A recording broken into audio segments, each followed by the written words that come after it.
अगर मैं आपसे कहूं कि पैसा आपके लिए काम कर सकता है दिन रात बिना छुट्टी लिए, तो शायद आप मुस्कुरा दें। लेकिन यही तो करते हैं अमीर लोग। वे अपना पैसा काम पर लगाते हैं, जबकि बाकी लोग जिंदगी भर मेहनत करते रहते हैं। फर्क बस इतना है, कुछ लोग जानते हैं कि पैसा कैसे बढ़ता है, और बाकी लोग सोचते रहते हैं कि मेरे पास पैसा क्यों नहीं बढ़ता। दोस्तों, शेयर बाजार को लेकर सबसे बड़ा डर यही है। यह बहुत कॉम्प्लेक्स है, मेरे बस की बात नहीं। हमने बचपन से यही सुना है कि शेयर बाजार जुआ है, इसमें सब डूब जाते हैं। लेकिन सच्चाई यह है कि शेयर बाजार किसी जादू का खेल नहीं, बल्कि एक ऐसा सिस्टम है जो हर आम इंसान को अमीर बनने का रास्ता देता है, अगर वह इसे समझ ले।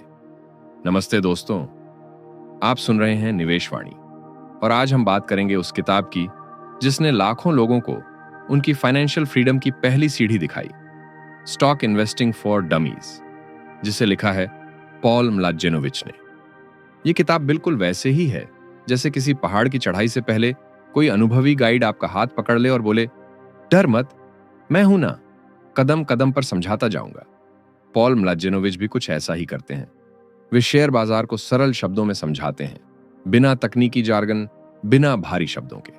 वे बताते हैं कि इन्वेस्टिंग कोई चालाकी नहीं, बल्कि सोचने का तरीका है। इस किताब का मकसद है हर उस व्यक्ति को यह एहसास कराना कि अगर वह अपनी मेहनत से कमाया पैसा सही दिशा में लगाए, तो वह भी धीरे धीरे फाइनेंशियल फ्रीडम पा सकता है। यह किताब सिखाती है कि शेयर खरीदना मतलब जुआ खेलना नहीं, बल्कि किसी बिजनेस का एक छोटा सा हिस्सा बनना है।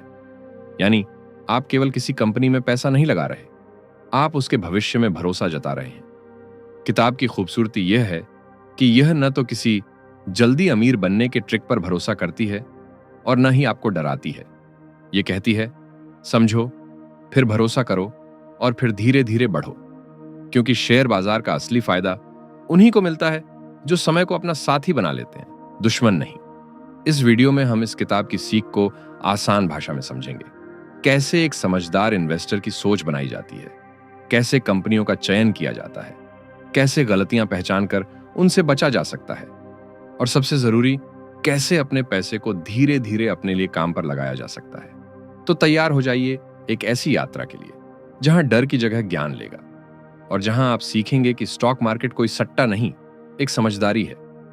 हर सफल इन्वेस्टर की कहानी की शुरुआत एक सोच से होती है। वो सोच जो कहती है, मैं अपनी जिंदगी के फैसले खुद लूंगा और अपने पैसे को समझदारी से बढ़ाऊंगा। क्योंकि शेयर बाजार में असफलता का कारण ज्यादातर ज्ञान की कमी नहीं, धैर्य की कमी होती है। पॉल म्लाजेनोविच बार बार इस बात पर जोर देते हैं कि शेयर बाजार में तेजी से अमीर बनने की चाह ही ज्यादातर लोगों को नुकसान में ले जाती है।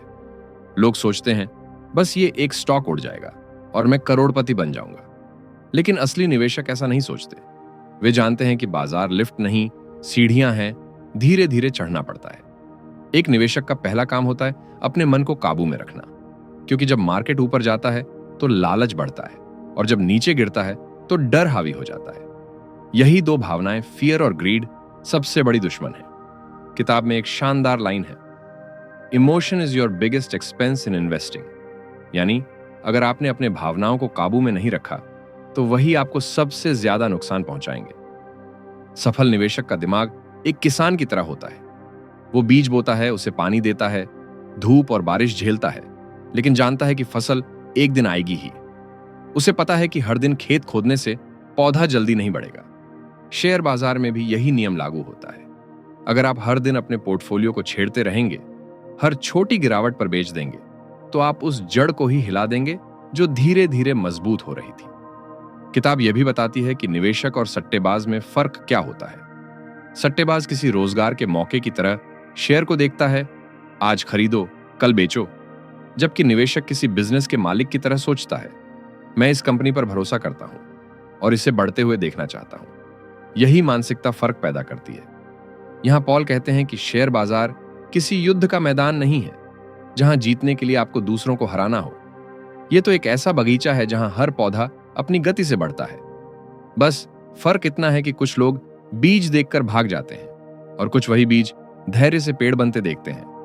किताब यह भी सिखाती है कि सही निवेशक हमेशा रियलिटी चेक करता है।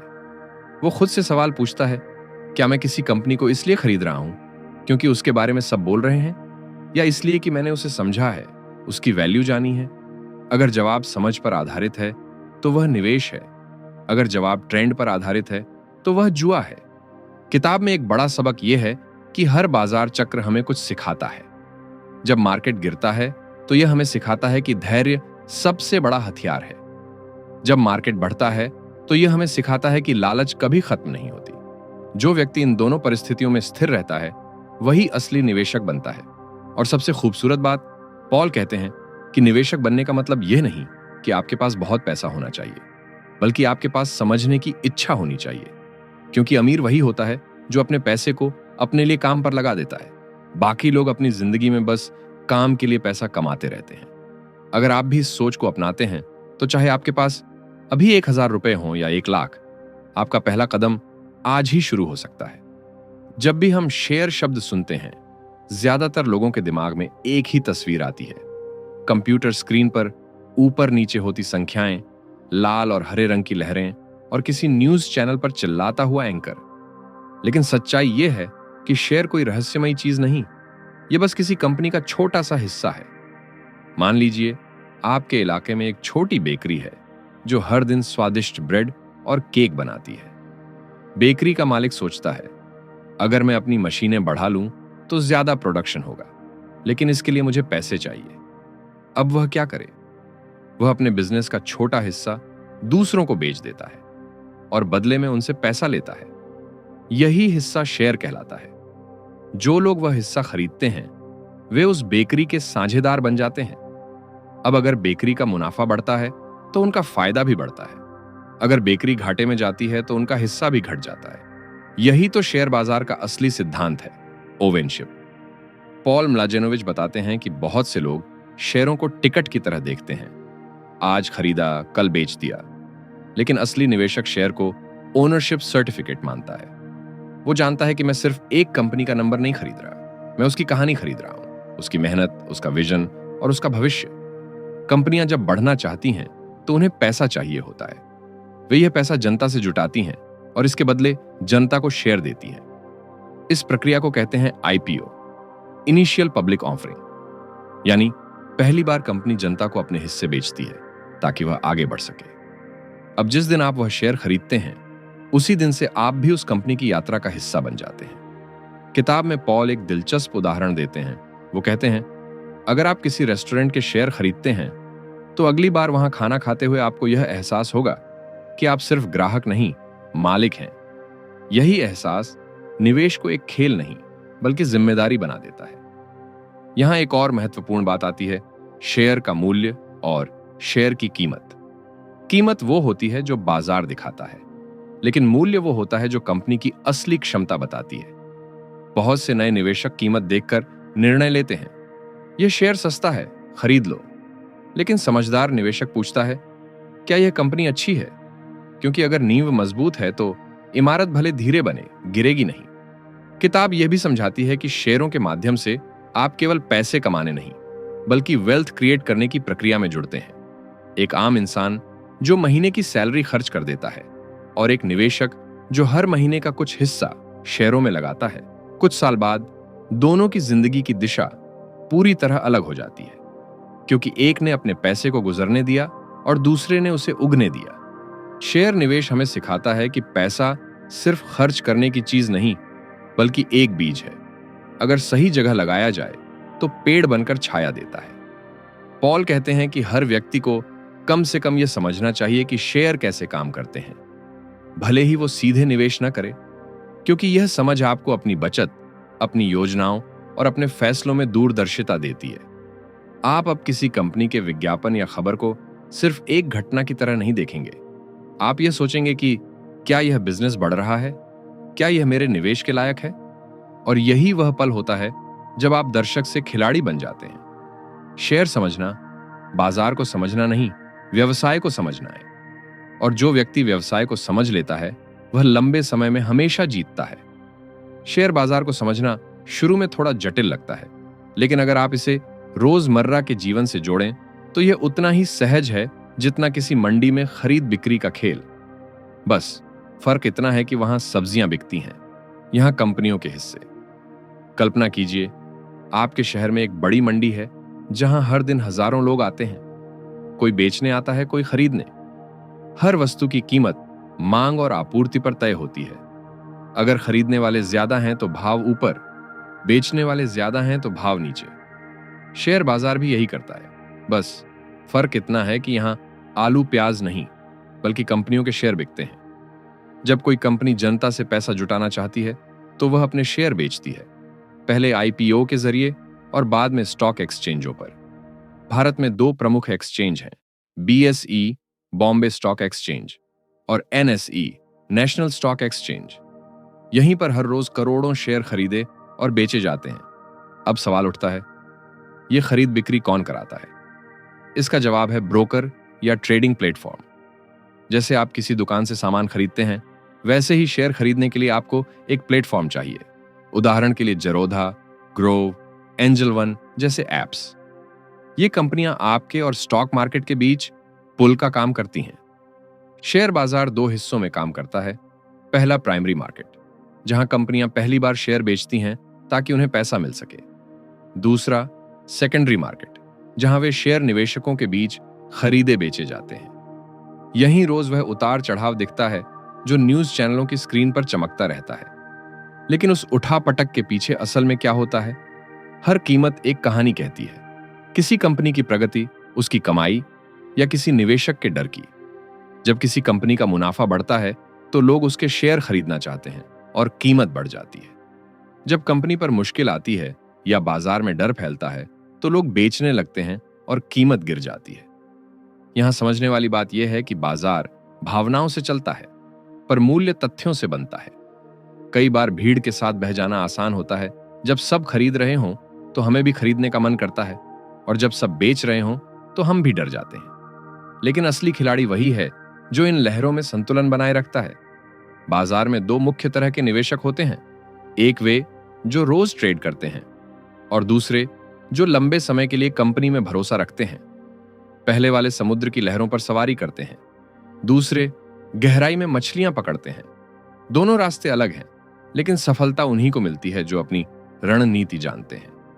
शेयर बाजार का असली जादू तब दिखता है जब आप समझते हैं कि यह केवल अमीरों का खेल नहीं है। यह एक ऐसा तंत्र है जो किसी भी मेहनती व्यक्ति को मौका देता है कि वह धीरे धीरे अपनी संपत्ति बना सके। यह ऐसा सिस्टम है जहां आपका पैसा भी आपके लिए काम करता है, अगर आप उसे सही दिशा में लगाना जानते हैं। और सबसे खास बात, शेयर बाजार में कोई गुरु मंत्र नहीं है। यह अनुभव और अनुशासन का खेल है। यह उस व्यक्ति को पुरस्कृत करता है जो जल्दी नहीं, सही निर्णय लेता है। हर लेन देन, हर ग्राफ, हर गिरावट और हर उछाल कुछ न कुछ सिखाता है। बाजार गिरता है ताकि धैर्य सीखा जा सके, और बढ़ता है ताकि भरोसा मजबूत हो सके। जो व्यक्ति इस चक्र को समझ लेता है वह किसी भी परिस्थिति में संतुलन बनाए रखता है। हर कंपनी अलग होती है और इसलिए हर शेयर भी अपनी अलग प्रकृति रखता है। कुछ शेयर तेजी से बढ़ते हैं, कुछ स्थिर रहते हैं, और कुछ ऐसे होते हैं जो हर साल थोड़ा थोड़ा मुनाफा बांटते हैं, जैसे किसी पेड़ से हर मौसम में फल मिलते हैं। इन अलग अलग तरह के शेयरों को समझना जरूरी है ताकि निवेशक जान सके कि किस दिशा में बढ़ना है। सबसे पहले आते हैं ग्रोथ स्टॉक्स। ये वो कंपनियां होती हैं जो तेजी से बढ़ रही होती हैं। उनका बिजनेस फैल रहा होता है, मुनाफा बढ़ रहा होता है और भविष्य उज्जवल लगता है। ऐसी कंपनियां ज्यादातर अपना मुनाफा वापस बिजनेस में लगा देती हैं ताकि और आगे बढ़ सकें। उदाहरण के लिए, जब कोई टेक्नोलॉजी कंपनी नए नए प्रोडक्ट्स ला रही हो तो वह अपने शेयर धारकों को डिविडेंड देने के बजाय उस पैसे को रिसर्च में लगाती है। ऐसे शेयरों की कीमत समय के साथ बहुत बढ़ती है, लेकिन उनमें जोखिम भी थोड़ा ज्यादा होता है, क्योंकि विकास जितना तेज होता है उतनी ही तेजी से झटका भी लग सकता है। फिर आते हैं वैल्यू स्टॉक्स।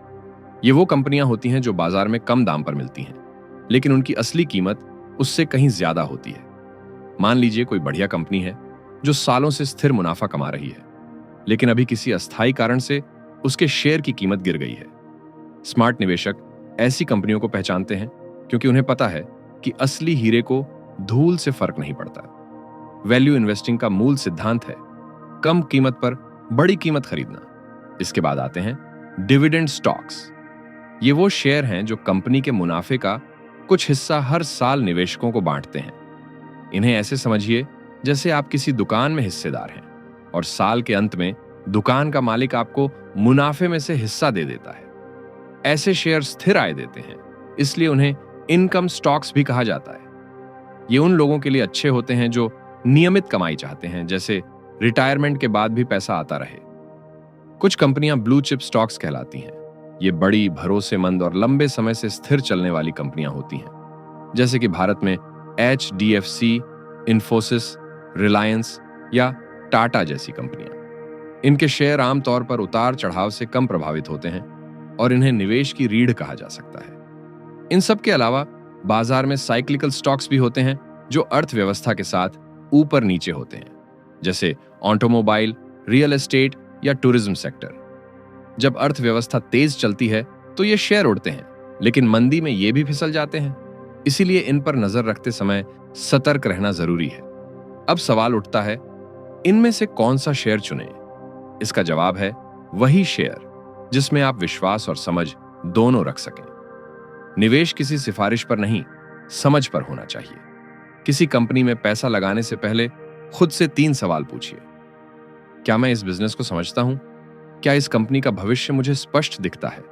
और क्या मैं इस शेयर को कम से कम 5 साल तक थामे रख सकता हूं? अगर तीनों का जवाब हां है, तो वही सही दिशा है। शेयर चुनना किसी रिश्ते जैसा है। सिर्फ पहली नजर में पसंद आ जाना काफी नहीं, समझ और भरोसे की जरूरत होती है। अगर आप हर दिन शेयर बदलते रहेंगे तो कोई रिश्ता गहराई नहीं पकड़ पाएगा। लेकिन अगर आप सही कंपनी को समय देते हैं तो वही रिश्ता आपको आगे चलकर सुरक्षा और संतोष दोनों देगा। सही शेयर चुनने के लिए किताब में एक खूबसूरत सुझाव दिया गया है।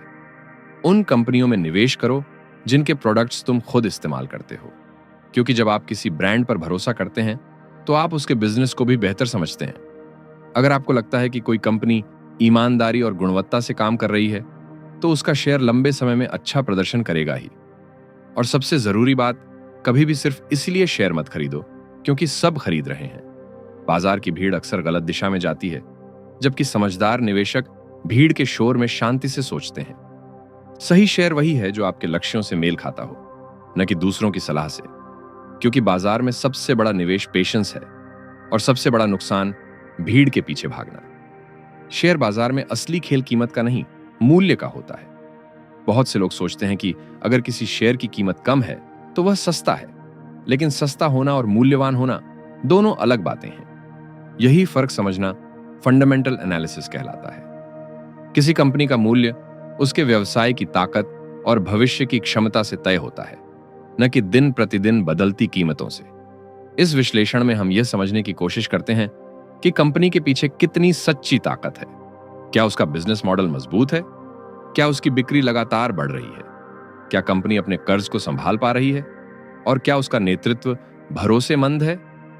इन सवालों के जवाब कंपनी के फाइनेंशियल स्टेटमेंट में छिपे होते हैं, यानी उसकी बैलेंस शीट, इनकम स्टेटमेंट और कैश फ्लो स्टेटमेंट। कल्पना कीजिए, 2 चाय की दुकानें हैं। एक की दुकान हर महीने अच्छा मुनाफा देती है, उसका ग्राहक बढ़ता जा रहा है, जबकि दूसरी दुकान कभी कमाती है, कभी नुकसान में जाती है।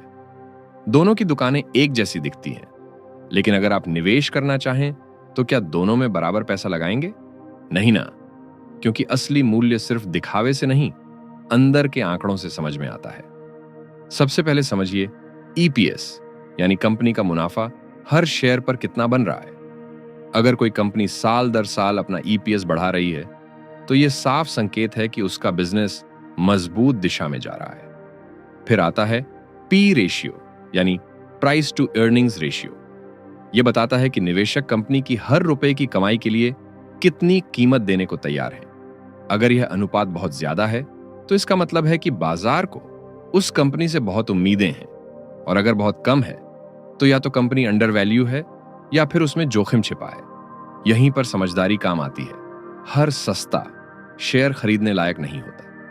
एक और अहम चीज है डेट टू इक्विटी रेशियो। यह बताता है कि कंपनी के ऊपर कितना कर्ज है और क्या वह उसे संभाल सकती है। अगर कंपनी ज्यादा कर्ज में डूबी है तो मुनाफे का बड़ा हिस्सा ब्याज चुकाने में चला जाएगा।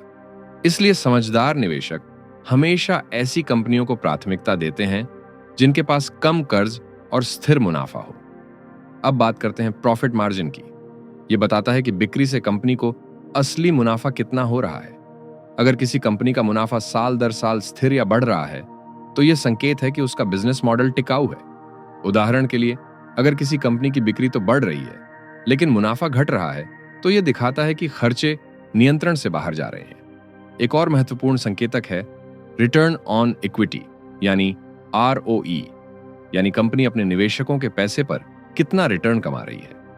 अगर किसी कंपनी का ROE लगातार अच्छा है, तो इसका मतलब है कि मैनेजमेंट कुशल है और पूंजी का उपयोग समझदारी से कर रहा है।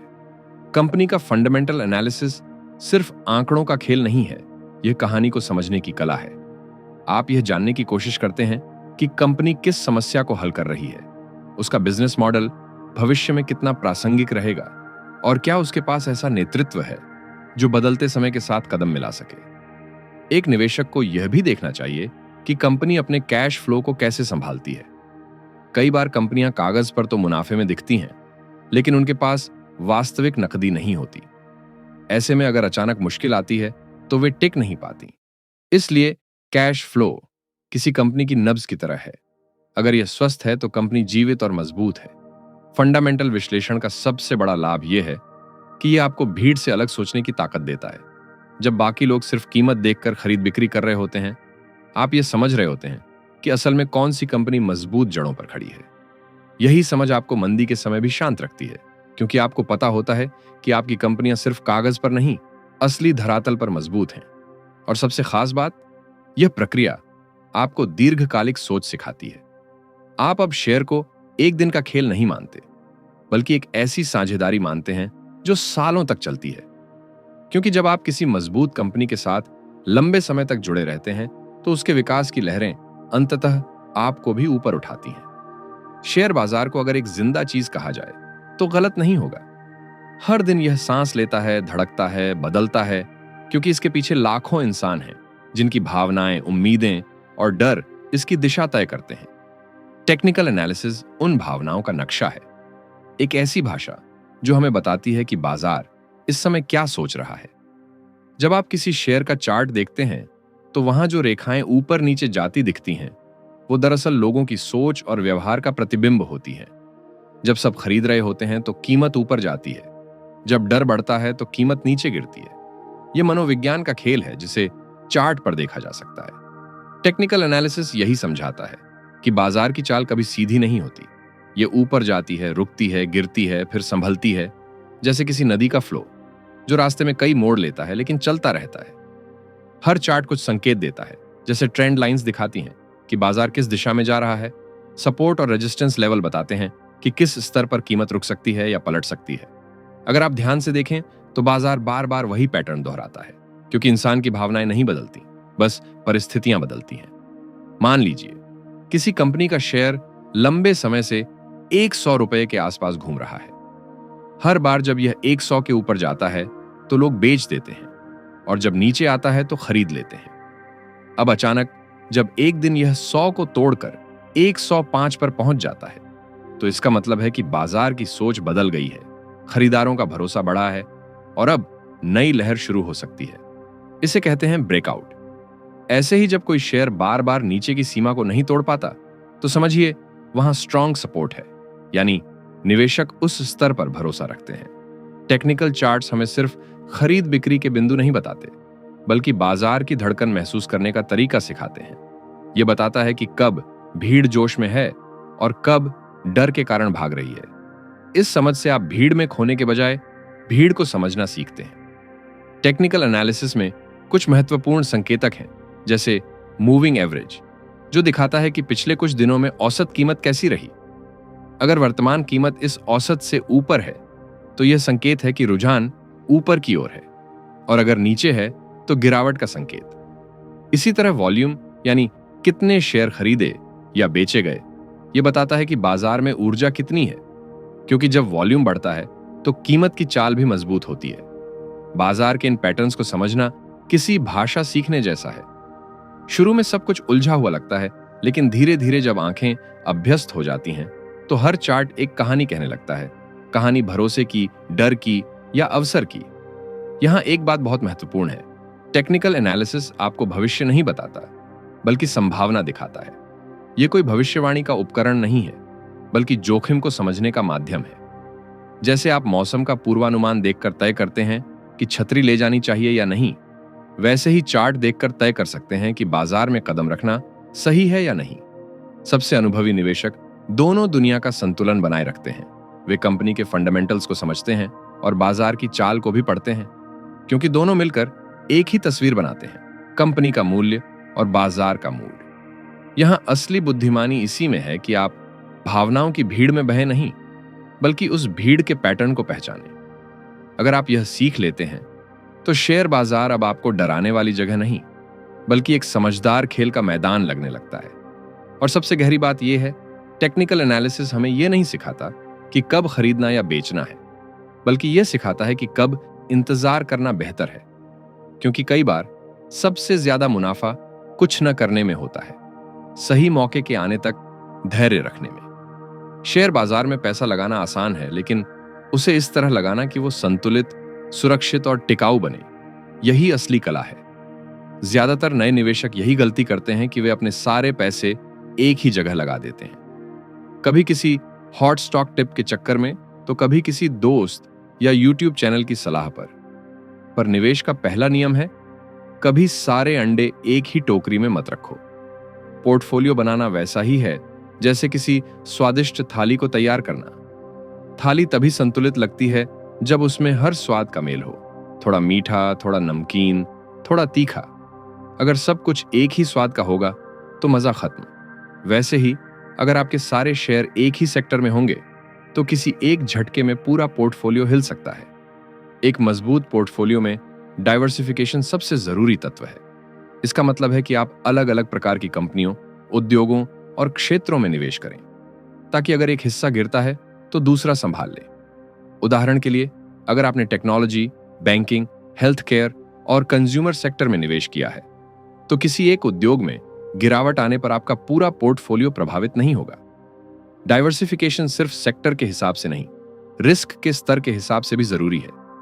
कुछ शेयर तेजी से बढ़ सकते हैं, लेकिन उनमें जोखिम ज्यादा होता है, जबकि कुछ धीरे धीरे बढ़ते हैं पर स्थिरता लाते हैं।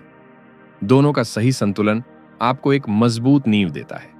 यानी कुछ शेयर जो सपने दिखाएं और कुछ जो नींद बनाए रखें। पोर्टफोलियो बनाने का दूसरा नियम है एसेट एलोकेशन, यानी अपने पैसे को अलग अलग श्रेणियों में बांटना, जैसे शेयर, म्यूचुअल फंड, बॉन्ड्स और नकद। हर व्यक्ति का एसेट एलोकेशन अलग होना चाहिए, क्योंकि हर व्यक्ति के लक्ष्य, उम्र और जोखिम उठाने की क्षमता अलग होती है। अगर आप युवा हैं और आपके पास समय है, तो शेयरों में अधिक निवेश करना फायदेमंद हो सकता है, क्योंकि आपके पास उतार चढ़ाव झेलने का वक्त है। लेकिन अगर आप रिटायरमेंट के करीब हैं, तो आपको स्थिरता और सुरक्षा को प्राथमिकता देनी चाहिए।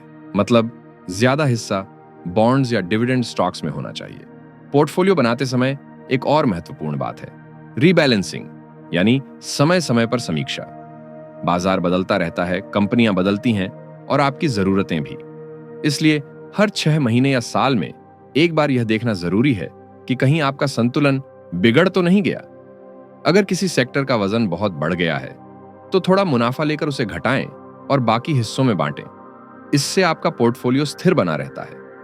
कई बार निवेशक भावनाओं में बहकर वही शेयर ज्यादा खरीद लेते हैं जो हाल में अच्छा प्रदर्शन कर रहे हों। लेकिन समझदार निवेशक जानते हैं, जो अभी चमक रहा है वो हमेशा सोना नहीं होता। इसलिए वे नियमित रूप से अपने पोर्टफोलियो को अपडेट करते रहते हैं, ताकि कोई हिस्सा बहुत भारी या बहुत हल्का ना हो जाए। किताब में एक खूबसूरत विचार दिया गया है, पोर्टफोलियो आपका प्रतिबिंब है। अगर यह बहुत आक्रामक है तो शायद आप भी जल्दबाजी में फैसले लेते हैं। अगर यह बहुत सतर्क है तो हो सकता है कि आप अवसरों से डरते हैं। मजबूत निवेशक अपने पोर्टफोलियो को इस तरह बनाते हैं कि वो उनके व्यक्तित्व की ताकत को दर्शाए, धैर्य, अनुशासन और समझदारी। पोर्टफोलियो बनाने में यह भी याद रखना जरूरी है कि हर निवेश का एक उद्देश्य होना चाहिए। कोई निवेश सिर्फ इसलिए न करें कि बाकी सब कर रहे हैं। हर शेयर का एक मकसद तय करें। किसी से आपको ग्रोथ चाहिए, किसी से स्टेबिलिटी और किसी से रेगुलर इनकम। जब हर हिस्से का उद्देश्य स्पष्ट होता है तो पूरा ढांचा मजबूत बनता है। पोर्टफोलियो को संभालना ऐसा नहीं कि हर दिन कीमतें देखी जाएं, बल्कि यह वैसा है जैसे आप किसी पेड़ की देखभाल करते हैं। थोड़ा पानी, थोड़ी धूप और सबसे ज्यादा धैर्य। कभी कभी पेड़ को बड़ा होने में वक्त लगता है, लेकिन एक बार जड़ें जम जाएं तो वो तूफानों में भी खड़ा रहता है। आपका पोर्टफोलियो भी ऐसा ही होना चाहिए, कम बोलने वाला, ज्यादा बढ़ने वाला। और आखिर में याद रखिए, पोर्टफोलियो बनाना एक बार का काम नहीं, ये एक लगातार चलने वाली प्रक्रिया है। हर साल, हर परिस्थिति में इसे थोड़ा बेहतर बनाना पड़ता है। जो लोग इसे समझते हैं वे बाजार की लहरों में बहते नहीं, बल्कि लहरों की दिशा खुद तय करते हैं। कहा जाता है, पैसा पैसा कमाता है और वह पैसा फिर और पैसा कमाता है। यही है कंपाउंडिंग का जादू, वो जादू जो धीरे धीरे आपकी छोटी बचतों को बर्फ के गोले की तरह विशाल बना देता है। कंपाउंडिंग को समझना ऐसा है जैसे आप बीज बोते हैं और कुछ सालों बाद वह पेड़ बनकर हजारों फल देता है। हर फल के अंदर नए बीज होते हैं जो नए पेड़ बनाते हैं और यही क्रम चलता रहता है। बहुत से लोग निवेश शुरू करते हैं लेकिन जल्दी ही रुक जाते हैं क्योंकि उन्हें लगता है कि इतना छोटा रिटर्न किस काम का। पर कंपाउंडिंग का जादू शुरुआत में धीमा दिखता है और अंत में विस्फोटक। यह समय के साथ बढ़ता है, जैसे धीरे धीरे बहती नदी जो दूर जाकर सागर बन जाती है। कल्पना कीजिए, आपने 10,000 रुपए का निवेश किया और हर साल 12% का रिटर्न मिला। पहले साल में आपका मुनाफा 1200 रुपए होगा, यानी कुल 11,200 रुपए। दूसरे साल रिटर्न 10,000 रुपए पर नहीं बल्कि 11,200 रुपए पर मिलेगा। अब आपका मुनाफा 1,344 रुपए होगा। तीसरे साल यह 12,558 रुपए हो जाएगा और यही चक्र चलता रहेगा। देखते ही देखते 20 साल में यही 10,000 रुपए लगभग 1 लाख रुपए में बदल जाएगा, सिर्फ इसलिए कि आपने उसे छुआ नहीं, बढ़ने दिया। किताब इस बात पर जोर देती है कि कंपाउंडिंग तभी काम करता है जब 2 शर्तें पूरी हों, समय और अनुशासन। समय आपकी तरफ से सबसे बड़ा निवेश है और अनुशासन वह इंजन है जो इसे चलाता है। जो निवेशक बार बार बेचते और खरीदते रहते हैं वे कंपाउंडिंग का जादू कभी नहीं देख पाते, क्योंकि वे बार बार बीज खोदकर देखते हैं कि उगा या नहीं। कंपाउंडिंग को एक सरल उदाहरण से समझिए। अगर आप रोज 1% बेहतर होते हैं तो साल के अंत तक आप 37 गुना बेहतर बन जाते हैं।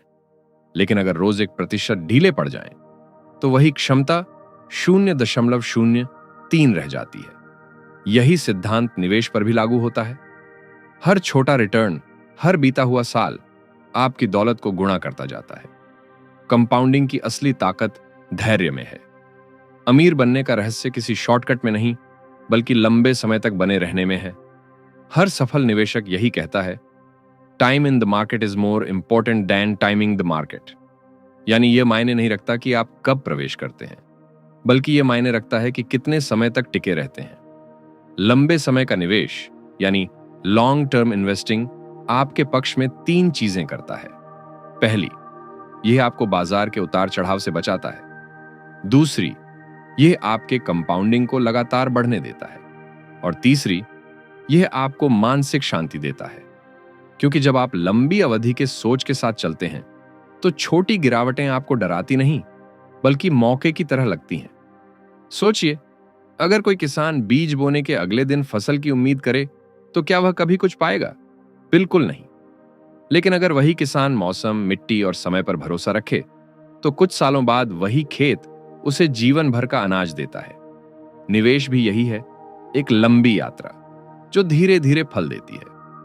किताब में बताया गया है कि बाजार का इतिहास इस बात का गवाह है, जिन्होंने 10 से 15 साल का धैर्य रखा उन्होंने कभी घाटा नहीं देखा, क्योंकि उतार चढ़ाव तो हर साल आते हैं, पर समय हमेशा अच्छे निवेशकों के पक्ष में काम करता है। हर गिरावट एक अवसर बन जाती है और हर लंबा दौर एक नई ऊंचाई तक ले जाता है। कंपाउंडिंग आपको अमीर इसलिए नहीं बनाता क्योंकि रिटर्न बहुत बड़ा है, बल्कि इसलिए क्योंकि समय उसे कई गुना बढ़ा देता है। हर साल, हर महीने, हर ब्याज एक नया बीज बोता है और जब यह सिलसिला 10, 20 या 30 साल तक चलता है तो परिणाम चमत्कारी होते हैं। यही वजह है कि समझदार निवेशक हमेशा कहते हैं, निवेश करने का सबसे अच्छा समय कल था और दूसरा सबसे अच्छा समय आज है, क्योंकि कंपाउंडिंग को जितनी जल्दी शुरू करेंगे उतनी ज्यादा शक्ति समय आपके पक्ष में देगा। लंबे समय के निवेश की खूबसूरती यह है कि यह सिर्फ धन नहीं बनाता बल्कि चरित्र भी बनाता है। यह आपको सिखाता है धैर्य रखना, भावनाओं पर काबू रखना और दूरदृष्टि से निर्णय लेना। जो ये 3 बातें सीख लेता है वह सिर्फ शेयर बाजार में नहीं, जीवन में भी सफल होता है। तो अगली बार जब आप किसी निवेश को लेकर अधीर हों तो खुद से बस यह कहिए, मैं कंपाउंडिंग को अपना काम करने दे रहा हूं। क्योंकि सबसे समझदार निवेशक वही है जो समय के साथ साझेदारी करना जानता है। हर निवेशक अपनी शुरुआत उत्साह से करता है, लेकिन कुछ गलतियां ऐसी होती हैं जो इस उत्साह को डर और नुकसान में बदल देती हैं। अच्छी बात यह है कि ये गलतियां नई नहीं हैं। हर पीढ़ी के निवेशक इन्हीं जालों में फंसते रहे हैं और इसलिए इन्हें समझ लेना किसी भी रणनीति से ज्यादा जरूरी है। सबसे पहली गलती है तेजी से अमीर बनने की चाह। कई लोग सोचते हैं कि शेयर बाजार किसी शॉर्टकट की तरह है, जहां थोड़े पैसे लगाकर रातों रात करोड़पति बना जा सकता है। पर बाजार कभी जल्दबाजी को इनाम नहीं देता, वह सिर्फ धैर्यवानों को पुरस्कृत करता है। अगर आप हर दिन खरीद बिक्री करते हैं तो आप कंपाउंडिंग की शक्ति खो देते हैं और अपनी भावनाओं के गुलाम बन जाते हैं।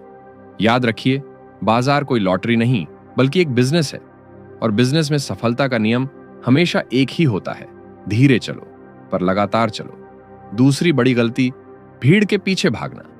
जब कोई शेयर ऊपर जाता है तो सब उसे खरीदना शुरू कर देते हैं, जब वही शेयर गिरता है तो सब बेच देते हैं। यह भीड़ की मानसिकता है, जोश में खरीदो, डर में बेचो।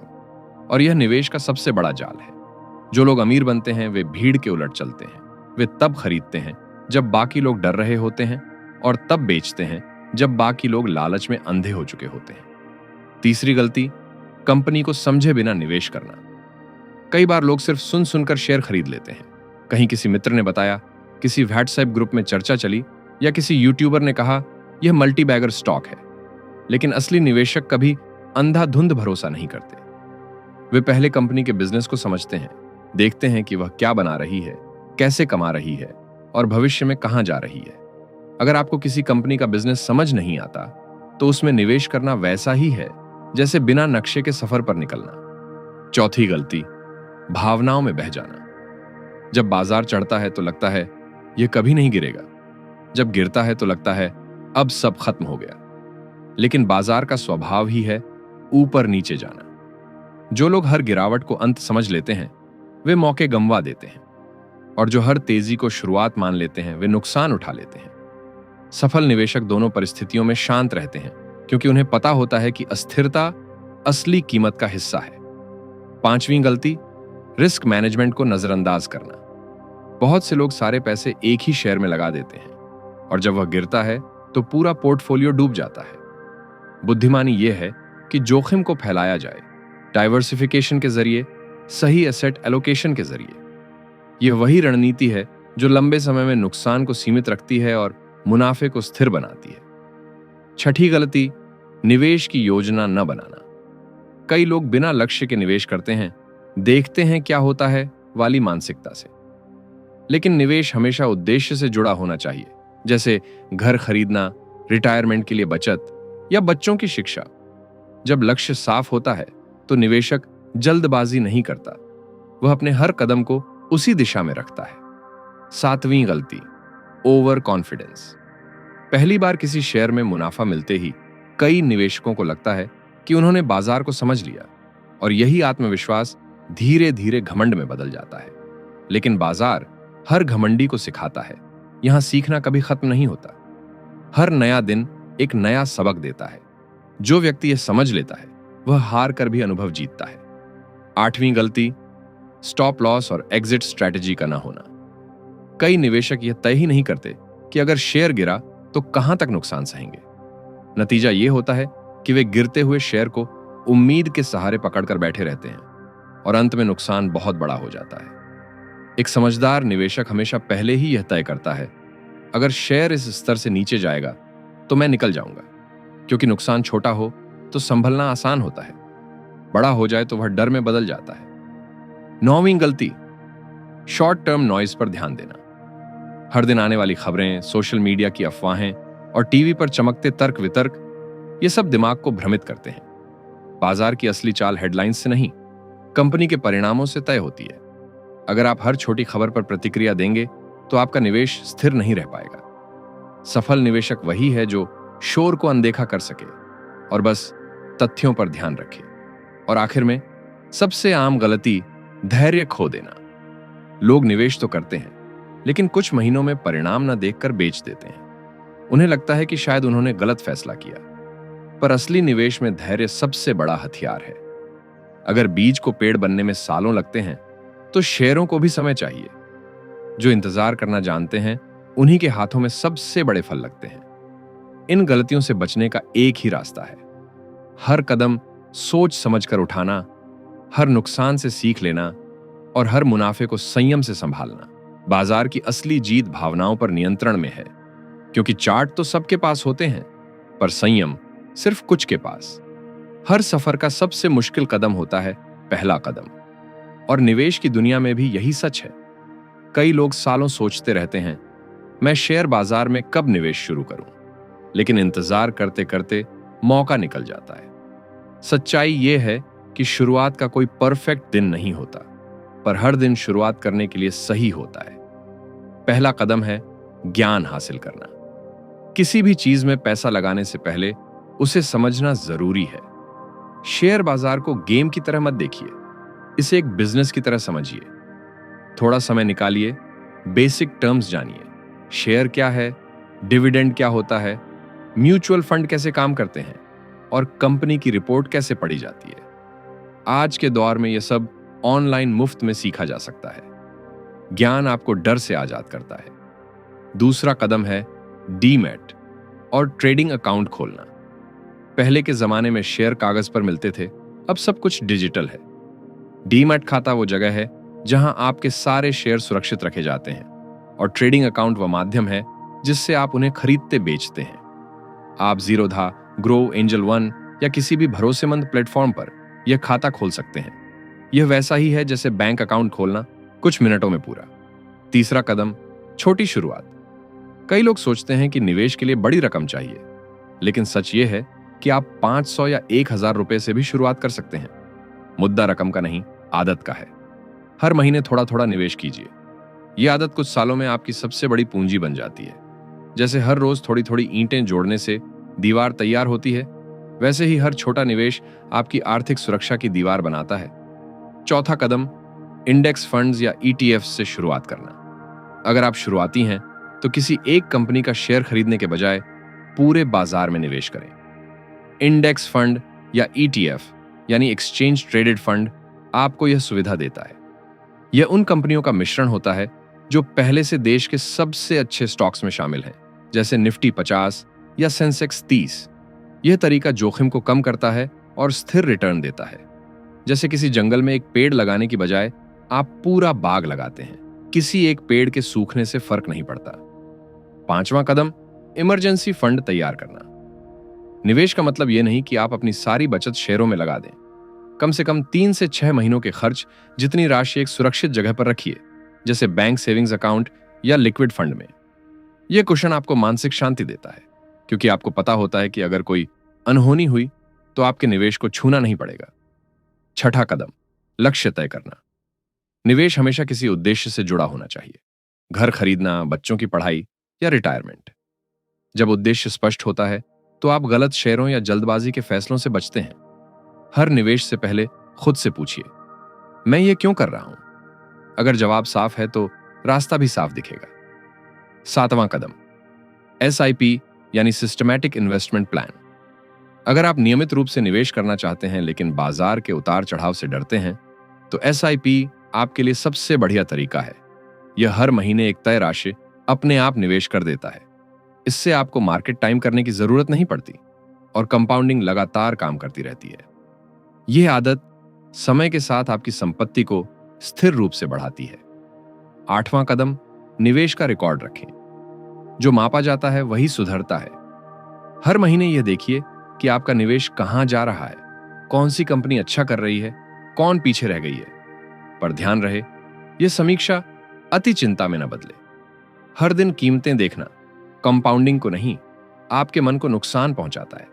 इसलिए बस महीने या तिमाही में एक बार शांति से समीक्षा करें। नौवां कदम टैक्स और नियम समझें। हर निवेश पर टैक्स का असर पड़ता है। लॉन्ग टर्म कैपिटल गेन्स और शॉर्ट टर्म गेन्स के नियम जानिए। अगर आप डिविडेंड स्टॉक्स या म्यूचुअल फंड्स में हैं, तो यह जानना जरूरी है कि आपके मुनाफे पर कितना टैक्स लगेगा। थोड़ी जानकारी आपको साल के अंत में बड़ी बचत करा सकती है। 10वां कदम, सीखते रहिए।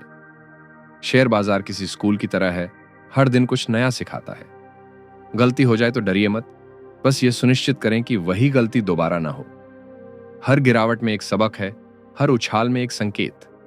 अगर आप खुले दिमाग से सीखते रहेंगे तो धीरे धीरे यह दुनिया आपको डरावनी नहीं बल्कि रोमांचक लगने लगेगी। और सबसे जरूरी बात, निवेश की शुरुआत का मतलब यह नहीं कि सब कुछ परफेक्ट होगा। शुरुआत का अर्थ है कि आपने इंतजार खत्म किया है, बाकी रास्ता खुद खुलता जाएगा। जैसे साइकिल चलाना सीखने में गिरना जरूरी होता है, वैसे ही निवेश में भी छोटी गलतियां आपका अनुभव बनती हैं। समय, अनुशासन और धैर्य, यही 3 चीजें आपकी सबसे बड़ी संपत्ति है। अगर शेयर बाजार को समझना सिर्फ आंकड़ों का खेल होता तो हर इंजीनियर और गणितज्ञ करोड़पति होता। लेकिन ऐसा नहीं है, क्योंकि बाजार में फैसले सिर्फ लॉजिक से नहीं बल्कि भावनाओं से लिए जाते हैं। यही कारण है कि निवेश का असली इम्तिहान चार्ट्स या रिपोर्ट्स में नहीं बल्कि हमारे अंदर चलता है, डर और लालच के बीच। हर निवेशक के मन में 2 शक्तिशाली भावनाएं छिपी होती हैं, फियर और ग्रीड। जब बाजार गिरता है तो डर हावी होता है, अब सब खत्म हो गया, सब बेच दो। और जब बाजार चढ़ता है तो लालच जागता है, और खरीदो, ये तो अभी और ऊपर जाएगा। इन दोनों के बीच फंसा निवेशक अपने ही फैसलों का दुश्मन बन जाता है। जो इन भावनाओं को पहचानना और नियंत्रित करना सीख जाता है, वही निवेश की असली शक्ति हासिल करता है। निवेश का पहला भावनात्मक सबक यह है, आप बाजार को नियंत्रित नहीं कर सकते, पर खुद को जरूर कर सकते हैं। कई लोग बाजार के मूड पर प्रतिक्रिया देते हैं। अगर न्यूज पॉजिटिव है तो जोश में खरीद लेते हैं, अगर नेगेटिव है तो डर में बेच देते हैं। पर सफल निवेशक जानते हैं कि बाजार कभी स्थिर नहीं रहेगा। उनका ध्यान हमेशा प्रतिक्रिया पर नहीं, व्यवहार पर होता है। वे सोचते हैं, मैं इस स्थिति में कैसे शांत रह सकता हूं। एक दिलचस्प बात यह है कि दिमाग हमेशा एक्शन चाहता है, कुछ करना, तुरंत करना। पर शेयर बाजार में अक्सर सबसे बुद्धिमान कदम होता है कुछ न करना, क्योंकि कभी कभी इंतजार ही सबसे बड़ा निवेश होता है। जो लोग हर गिरावट पर घबरा जाते हैं, वे उसी कंपाउंडिंग के जादू को तोड़ देते हैं जो समय के साथ उन्हें अमीर बना सकता था। भावनात्मक नियंत्रण का मतलब यह नहीं कि डर या लालच खत्म हो जाएंगे, बल्कि यह कि आप उन्हें पहचान कर भी सही निर्णय ले सकें। जब बाजार उफान पर हो तो खुद से पूछिए, क्या मैं जो खरीद रहा हूं वह तर्क संगत है या बस भीड़ का असर। और जब बाजार गिर रहा हो तो पूछिए, क्या यह वाकई खतरा है या सिर्फ अस्थायी उतार चढ़ाव। ये 2 सवाल आपको दूसरों से अलग खड़ा कर देते हैं। कई निवेशक इसलिए असफल होते हैं क्योंकि वे नुकसान को बहुत बड़ा मान लेते हैं। वे सोचते हैं कि अगर किसी शेयर में 20% गिरावट आई तो सब खत्म। लेकिन असली निवेशक जानते हैं कि हर गिरावट सिर्फ अस्थायी होती है, अगर कंपनी मजबूत है और आपकी सोच दीर्घकालिक है। नुकसान तब स्थायी बनता है जब आप डर में बेच देते हैं। इस किताब में एक अद्भुत विचार है, इमोशनली इंटेलिजेंट इन्वेस्टर वही है जो ऊंचाई पर विनम्र और गिरावट में आत्मविश्वासी रहता है। यानी सफलता में अहंकार नहीं और असफलता में हताशा नहीं। जो यह संतुलन बना लेता है वह बाजार में वर्षों तक टिका रहता है और हर उतार चढ़ाव को अनुभव में बदल देता है। यहां माइंडसेट रिफ्रेमिंग की भी बात की गई है।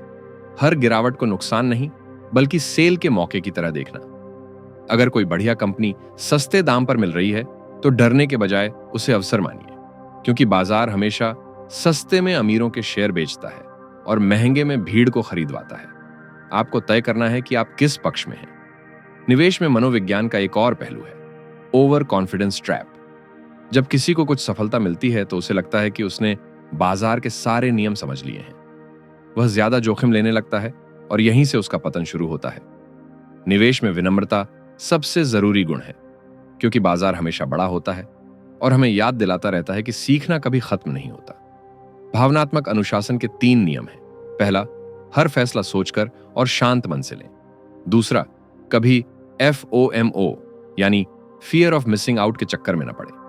तीसरा, अपनी रणनीति लिखकर रखें ताकि बाजार के उतार चढ़ाव में वह आपका लंगर बने।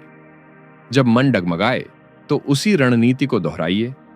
मैं लंबी अवधि के लिए हूं, मेरा चयन शोध पर आधारित है, मैं डर से नहीं समझ से चलूंगा। भावनात्मक नियंत्रण निवेशक को भीड़ से अलग बनाता है, क्योंकि भीड़ हमेशा भावनाओं से चलती है।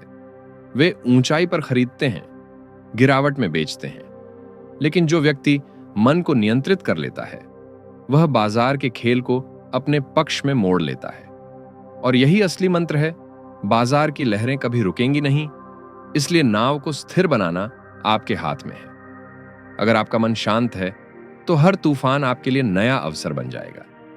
वही मानसिक संतुलन है जो एक सामान्य निवेशक को सफल निवेशक में बदल देता है। हर इंसान के भीतर एक सपना छिपा होता है, ऐसी जिंदगी जीने का जिसमें फैसले पैसों से नहीं, अपनी पसंद से लिए जाएं। जहां सुबह उठते वक्त यह चिंता ना हो कि आज की सैलरी से महीने का खर्च कैसे चलेगा, बल्कि यह सुकून हो कि अब मैं अपने समय का मालिक हूं। यही है फाइनेंशियल फ्रीडम।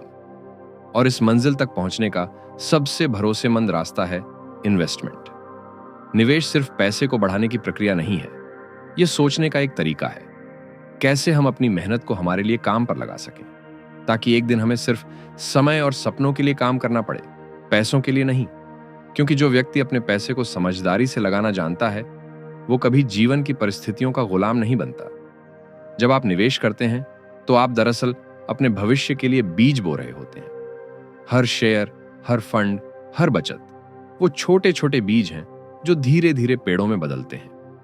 शुरुआत में ये बीज मिट्टी में दबे रहते हैं, कोई परिणाम नहीं दिखता, पर साल दर साल वे जड़ें पकड़ते हैं और एक दिन वही पेड़ आपको छाया, सुरक्षा और स्वतंत्रता देते हैं।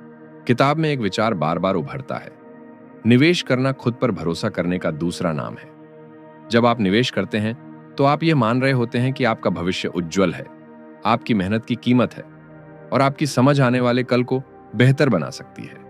यानी निवेश सिर्फ पैसा नहीं बढ़ाता, यह आत्मविश्वास और आत्मनिर्भरता भी बढ़ाता है। वित्तीय स्वतंत्रता की यात्रा धीरे धीरे चलती है। पहले आप निवेश करना सीखते हैं, फिर आप बचत और खर्च के बीच संतुलन बनाते हैं, और फिर एक दिन आपको एहसास होता है, अब पैसे की चिंता ने जगह छोड़ दी है मानसिक शांति को। वो दिन जब आप किसी चीज को खरीदने से पहले सोचते हैं, क्या यह मेरी जरूरत है या मेरी इच्छा? वह दिन जब आप दूसरों की तुलना छोड़कर अपनी प्रगति को नापना शुरू करते हैं, वह दिन ही असली स्वतंत्रता का दिन होता है। निवेश का असली अर्थ यह नहीं कि बैंक बैलेंस बढ़ जाए, बल्कि यह कि आपकी जीवन की गुणवत्ता बढ़े, आपके पास विकल्प हों, समय हो और मन की शांति हो। क्योंकि पैसा तब तक मूल्यवान नहीं जब तक वह आपको अपने हिसाब से जीने की आजादी न दे। यही है वित्तीय स्वतंत्रता की आत्मा, कमाई नहीं, नियंत्रण। जब आप वित्तीय रूप से स्वतंत्र होते हैं, तो आपकी सोच भी बदल जाती है। आप अब खर्च को दिखावे के लिए नहीं करते, बल्कि उद्देश्य के लिए करते हैं। आप जोखिम से डरते नहीं, क्योंकि आपके पास मजबूत नींव होती है। आप दूसरों की सलाह से नहीं, अपने अनुभव से फैसले लेते हैं। यही मानसिकता आपको समाज में अलग बनाती है, शांत, स्थिर और आत्मनिर्भर। इस यात्रा में एक गहरी बात छिपी है। निवेश पैसे से पहले व्यक्ति को बदलता है। यह सिखाता है कि सफलता में विनम्रता रखो, नुकसान में धैर्य रखो और हर हाल में सीखते रहो। आपका पोर्टफोलियो आपके व्यक्तित्व का आईना बन जाता है। अगर वह स्थिर और संतुलित है, तो इसका मतलब है कि आपका मन भी स्थिर और संतुलित है। कई लोग सोचते हैं कि वित्तीय स्वतंत्रता का मतलब है बहुत सारा पैसा होना, लेकिन असल में इसका अर्थ है इतना होना कि पैसों की चिंता न रहे। यह वह अवस्था है जहां आप जो करते हैं वह मजबूरी नहीं, चयन बन जाता है। आप उस रास्ते पर चलते हैं जो आपको अर्थपूर्ण लगता है, न कि उस पर जो सिर्फ पैसा दिलाए। निवेश की इस पूरी यात्रा में एक भाव बार बार उभरता है, कृतज्ञता। क्योंकि जब आप समझदारी से निवेश करते हैं, तो आप सिर्फ अपने लिए नहीं, अपने परिवार, अपने भविष्य और समाज के लिए भी स्थिरता बना रहे होते हैं। आप उस चक्र का हिस्सा बनते हैं जो संसाधनों को बेकार नहीं, बल्कि उत्पादक बनाता है। और सबसे सुंदर बात यह है, जब निवेश का उद्देश्य सिर्फ पैसा नहीं, बल्कि स्वतंत्रता बन जाता है, तो आप अपने भीतर एक नई शांति महसूस करते हैं। अब हर गिरावट डर नहीं, सीख लगती है। हर लाभ अहंकार नहीं, आभार बन जाता है। और हर निवेश आपके जीवन की कहानी में एक नया अध्याय जोड़ देता है। तो अगर आज आप यह वीडियो देख रहे हैं, तो याद रखिए, आपका हर छोटा कदम एक बड़ी दिशा की ओर है। आज से शुरू करें, चाहे जितना भी छोटा हो, क्योंकि हर महान यात्रा की शुरुआत एक छोटे कदम से होती है। दोस्तों, स्टॉक इन्वेस्टिंग फॉर डमीज हमें यही सिखाती है कि शेयर बाजार में जीतने के लिए किसी जादू की जरूरत नहीं, बस समझ, अनुशासन और धैर्य की जरूरत है। अपने पैसे को समझिए, उसे दिशा दीजिए और देखिए कैसे समय आपकी मेहनत को सफलता में बदल देता है। कभी कभी जो काम धीरे होता है वही सबसे लंबे समय तक ठहरता है। अगर आपको यह कहानी पसंद आई हो तो इसे अपने दोस्तों के साथ जरूर शेयर करें, ताकि वे भी अपनी फाइनेंशियल यात्रा शुरू कर सकें। चैनल को सब्सक्राइब करें। हम हर हफ्ते ऐसी ही प्रेरक और ज्ञानवर्धक किताबें आपके लिए लाते रहेंगे। धन्यवाद दोस्तों, फिर मिलेंगे एक नई किताब और नई सोच के साथ। जय हिंद,